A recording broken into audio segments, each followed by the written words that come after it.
Now our first one, and there's going to be a lot of note-taking in this one, so make sure you've got your journal handy. We're going to write all this down. We're going to take it step by step. So the first is method 1. Method 1 is one we've done before, where you solve as a unit fraction, and then you multiply that. So for example, if we have 2/3 times 15, well, in this method, you turn your fraction, 2/3, into a unit fraction. So a unit fraction, remember, is when you have a numerator of 1. So the unit fraction of 2/3 would just be 1/3. So for now, we're sort of ignoring that 2 as the numerator and replacing it with a 1. And we'll come back to it. So if I rewrite it, it becomes 1/3 times 15. Now using what we've done before, this is from, I believe, 9-3. We take 15 times 1, which becomes 15 all over 3, and then divide that out to get 5, because that line right there, that fraction bar, also tells us to divide. So 15 divided by 3 is 5. Now we have to go back, since we had an actual numerator of 2, we would now multiply that answer times 2. So 5 times 2 gives us 10. So you should be writing the steps down. You don't necessarily have to write all of the words that I write, but I do want you to write the steps that go with each method so you have an example when you go back and try and solve them on your own. Now the second method is when you multiply the whole thing out and then simplify. So we've got 2/3 times 15. We're doing the same problem. Now instead of turning it into a unit fraction, we're going to multiply it all out. So 2/3 times 15, and we just did that in the last unit, so 15 times 2 is 30, and that all over 3. If you're forgetting how to solve those multiplication problems, please go back and rewatch the video from 9-4 that will tell you how to do this. Okay, so 30 over 3, 30 divided by 3 is what that equals, which equals 10. So did we get the same answer? Yes, we got the same answer as the last one. Now this requires one less step than method 1, because in method 1 you had to convert back to a unit fraction and then multiply again. However, when you get into larger numbers, this is going to be difficult because you have to simplify very large numbers. And 30 and 3 is pretty easy to find the greatest common factor, knowing what to divide them by so you can simplify, but once you get into bigger ones, it's much more challenging, and we'll see that later on in this lesson. Now the third method, and I know this is going to look a little bit confusing, but you're going to see how it's really going to help you out if you have large fractions you're multiplying. So method 3 is when you simplify your number first, then you multiply it out. So pay very close attention to this one, and be sure you're writing down all of the steps as we go. So again, we've got 2/3 times 15. We're going to stick to the same problem, so you can see that you'll always get the same answer no matter which method you choose. So in this method, you multiply first, and then solve and simplify the answer.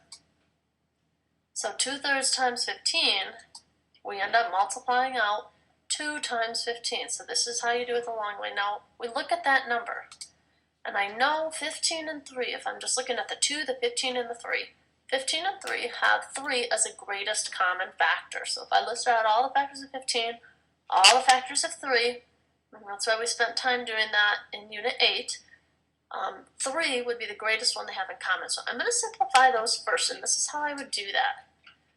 I would cross out those 2 that I'm simplifying. So to simplify means to divide them. Since I said 3 was my greatest common factor, I would be dividing each of those by 3. So 15 divided by 3 is 5. 3 divided by 3 is just 1. So when I go over here now, it becomes 2 times 5 all over 1, which is 10. So again, I get the same answer, just done a different way. And I know this looks a little bit confusing for this problem, but you're going to see as we do some harder ones how it will help you. So think about it. Did we get the same answer with all 3 methods? Yes. So how are method 1 and method 3 alike? So I'd like you to go back, and I would like you to just write one sentence telling me, look back at method 1, look back at method 3, tell me how they're alike. Look back at method 2 and method 3, how are they alike? So I'm going to be expecting to see a couple of sentences where you actually do some thinking and processing in your head about how these methods are similar.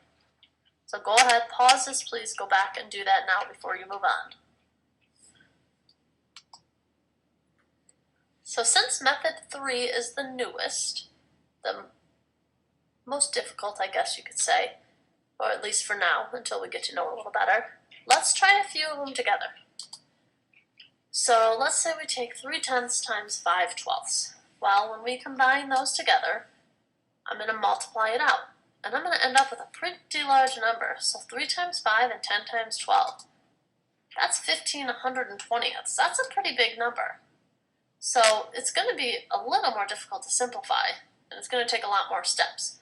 So I'm going to try method 3 here. So again, I'm going to rewrite it. Now I look at those numbers I have. I have 3. And again, you're only comparing the numerators to denominators. If, for example, the denominators, 10 and 12, they have common factors, but you can't simplify those. You can only simplify a numerator to a denominator. So if we look at those, we know that 3 and 12 have 3 as a common factor, and 5 and 10 have 5 as a common factor. So we can simplify this quite extensively. So let's see how that's done. If I start with the 5 and 10, well, I cross them out. Now, I said 5 was their greatest common factor. And again, if you don't remember greatest common factor, please go back and watch the video. It was 9-2, or 8-2, I apologize. Video 8-2 that talked about greatest common factor. So go back and find that if you need a refresher.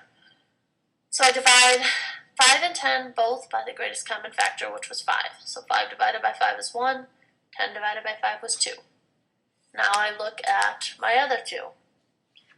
I've replaced now the 5 and 10 with the 1 and the 2 that we just did.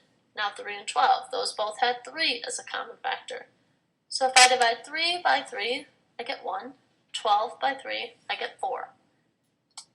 Now my next step is this. 1 times 1 over 2 times 4. Now that is easy. 1 times 1 is just 1, and 2 times 4 is 8, so it's already simplified. You've already simplified from the get-go. You don't have to worry about getting a giant number like 15 over 120. Alright, so here are 6 problems.